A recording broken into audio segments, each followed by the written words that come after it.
दोस्तों, दुनिया का सबसे कठिन काम होता है अपने सपनों को पूरा करने के लिए अपना देश छोड़कर किसी दूसरे देश जाना। लेकिन पिछले कई सालों से नौकरी और बेहतर जीवन की तलाश में लाखों भारतीयों ने विदेशों की तरफ रुख किया है, जिनमें ज्यादातर कनाडा जाने वाली संख्या है। अब अगर बात की जाए भारत के किस राज्य से सबसे ज्यादा लोग कनाडा जाते हैं या पलायन करते हैं, तो हमारा जवाब होगा पंजाब, जिसके बारे में तो ये भी कहा जाता है कनाडा तो साडा मिनी पंजाब है। ऐसा इसलिए क्योंकि पिछले कई सालों से पंजाबियों का कनाडा में तेजी से इजाफा हुआ है और एरिया के हिसाब से वर्ल्ड में दूसरे नंबर पर काबिज कनाडा में पंजाबियों की संख्या इतनी ज्यादा हो गई है कि इसे एक तरह का पंजाब भी कहा जाने लगा है। आज पंजाब में हर घर के युवाओं का पहला सपना कनाडा जाने का होता है, फिर चाहे वो नौकरी के लिए जाना हो या पढ़ाई के लिए। लेकिन अब सवाल ये उठता है कि आखिर पंजाबियों के कनाडा जाने के सिलसिले की शुरुआत कहां से हुई। तो दोस्तों, इसकी शुरुआत कुछ ऐसे हुई कि 1897 में महारानी विक्टोरिया ने ब्रिटिश भारतीय सैनिकों की एक टुकड़ी या दल को डायमंड जुबली सेलिब्रेशन के लिए लंदन आने का ऑर्डर दिया। आदेश का पालन करते हुए घुड़सवार सैनिकों की टुकड़ी कनाडा, जिसे उस समय ब्रिटिश कोलंबिया कहते थे, उसके रास्ते रवाना हुई। इसी टुकड़े में एक सैनिक रिसालेदार मेजर केशर सिंह जी भी थे, जो कनाडा में रहने वाले पहले सिख बने थे। केशर सिंह के साथ और भी कई सैनिक वहीं बस गए और बाकियों ने भारत में आकर बताया कि ब्रिटिश सरकार उन्हें वहां बसाना चाहती है। फिर क्या था, ये सिलसिला चल निकला। भारत से सिखों का कनाडा पलायन यहीं से शुरू हुआ। अब बड़ी संख्या में सिखों का कनाडा जाने और वहां नौकरी लेने की बात गोरों को पसंद नहीं आई और उन्होंने वहां जाने वाले भारतीयों का विरोध करना शुरू कर दिया और भारतीयों के ऊपर नस्लीय हमले करने लगे। इसके बाद भारतीय लोगों के कनाडा जाने से रोकने के लिए कानून बनाए गए, जैसे कनाडा आते समय भारतीयों के पास $200 होने चाहिए, जबकि यूरोपियन के लिए केवल $25 थे। हम ये भी समझ सकते हैं कि कितनी परेशानियां और स्ट्रगल के बाद कनाडा में हम भारतीयों या कहें ज्यादातर पंजाबियों ने आज वो स्थान बना लिया है कि पंजाबियों के बिना कनाडा को इमेजिन भी नहीं किया जा सकता। अब अगर आजाद भारत के लोगों का कनाडा प्रेम देखें तो इसे ऐसे समझिए कि एक समय इंडियंस में इंग्लैंड जाने का बहुत क्रेज था, फिर उसके बाद अमेरिका जाकर पढ़ने और वहां की सिटीजनशिप लेने की होड़ लग गई।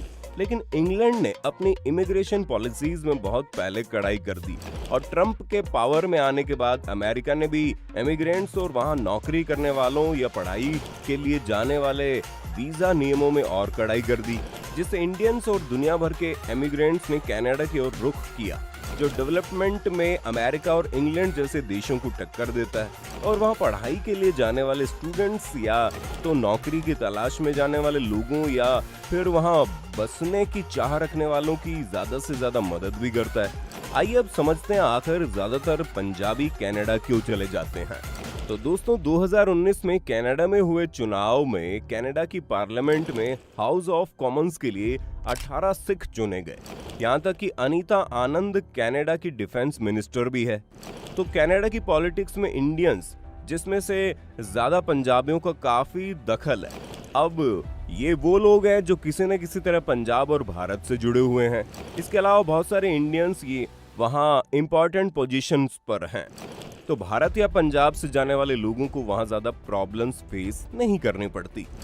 दूसरे कारण को समझे तो इंसान ज्यादातर वहीं जाना चाहता है जहां उसकी जान पहचान या फिर रिलेटिव्स रहते हो। आज के समय में पंजाब में ऐसा शायद ही कोई गांव हो जहां का कोई ना कोई आदमी कनाडा में सेटल्ड ना हो। कई गांवों में तो हर घर से कोई ना कोई कनाडा में है और वहां जाने और बसने में पंजाबियों को ज्यादा प्रॉब्लम्स भी नहीं आती। अब जो पंजाबी कनाडा में जॉब्स करते हैं या पढ़ाई करते हैं, जब वो पंजाब लौटते हैं तो उनकी लाइफस्टाइल, बोलचाल, फैशनेबल सामान, रुतबा देखकर बाकी यंगस्टर्स भी इम्प्रेस हो जाते हैं और कनाडा जाने के सपने देखने लगते हैं। एक और कारण की बात करें तो एक समय पंजाब का नाम पूरे इंडिया में एग्रीकल्चर के लिए जाना जाता था, लेकिन गवर्नमेंट पॉलिसीज, कम प्रोडक्शन जैसी बातों से पंजाबी लोगों को एग्रीकल्चर फील्ड में कोई खास फ्यूचर दिख नहीं रहा है। इसके अलावा आज के यंगस्टर्स खेती करना भी नहीं चाहते, वो तो बेहतर फ्यूचर की तलाश में कनाडा का रुख कर लेते हैं। इसके अलावा बहुत हद तक इसके लिए इंडियन और पंजाब गवर्नमेंट्स भी जिम्मेदार है।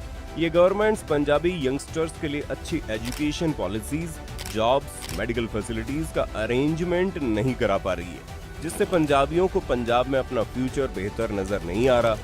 अब अगर पैसे की बात की जाए तो आज के समय में एक कैनेडियन डॉलर करीब 60 से ज्यादा इंडियन रुपीस के बराबर है।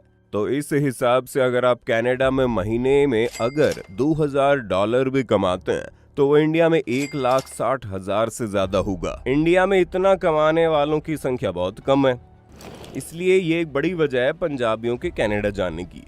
अब अगर स्टूडेंट के लिहाज से देखें तो कनाडा की बेहतर एजुकेशन पॉलिसीज, स्कॉलरशिप, एजुकेशन के साथ अर्निंग, एजुकेशन के बाद 3 से 4 साल में परमानेंट रेजिडेंट्स जैसी पॉलिसीज भी इंडियन स्टूडेंट्स या कहें कि पंजाबी स्टूडेंट्स को कनाडा जाने के लिए अट्रैक्ट करती हैं। अब अगर कनाडा की सोच के बारे में बात करें तो कनाडा ने साल 2100 तक अपने देश की आबादी 10 करोड़ करने का टारगेट रखा है, जिसमें कनाडा अपने यहाँ ज्यादातर पंजाबियों को बसाने का इरादा रखता है। इसीलिए कैनेडियन सरकार ने पंजाबियों के लिए ओपन डोर पॉलिसी लागू कर रखी है, क्योंकि कनाडा में बहुत ज्यादा ठंड पड़ती है, जिससे वहाँ के सिटीजन्स भी वहाँ कम रहना चाहते हैं, जबकि पंजाबी इस माहौल में भी वहाँ कड़ी मेहनत करते हैं। कैनेडियन सरकार की नजरों में पंजाबी लोग बहुत ही मेहनती, हेल्दी, ईमानदार, भरोसेमंद और रूल्स को मानने वाले होते हैं, इसलिए वहाँ की सरकार भी पंजाबियों को बेहतर सर्विसेज देती है। इसके अलावा पंजाबी कनाडा की तीसरी ऑफिशियल लैंग्वेज भी है, जिस वजह से भी पंजाबियों में कनाडा जाने का क्रेज है। अब अगर इसी से रिलेटेड कुछ इंटरेस्टिंग आंकड़ों की बात करें तो हाल ही में आई एक रिपोर्ट के मुताबिक हर 33 में से एक पंजाबी ने भारत छोड़ा है। लोकसभा में दिए गए एक आंकड़े के मुताबिक 2016 से 2021 के बीच पंजाब और चंडीगढ़ से करीब 9.84 लाख लोग दूसरे देशों को चले गए, जिसमें से ज्यादातर कनाडा गए। एक दूसरे आंकड़े की बात करें तो कनाडा की परमानेंट सिटीजनशिप लेने में वहां की एक्सप्रेस कंट्री स्कीम का बड़ा रोल रहा है। सन 2018 में इस स्कीम से करीब 39,500 इंडियंस ने कनाडा की परमानेंट सिटीजनशिप ली। 2017 में यह आंकड़ा करीब 26,300 था, जिसमें ज्यादातर पंजाबी थे। इसके अलावा साल 2021 में करीब 1 लाख इंडियंस कनाडा के परमानेंट सिटीजन बन गए, जबकि 31 दिसंबर 2021 तक कनाडा में करीब 2,17,410 इंडियन स्टूडेंट्स हैं। इनमें से ज्यादातर लोग पंजाब से ही गए हैं।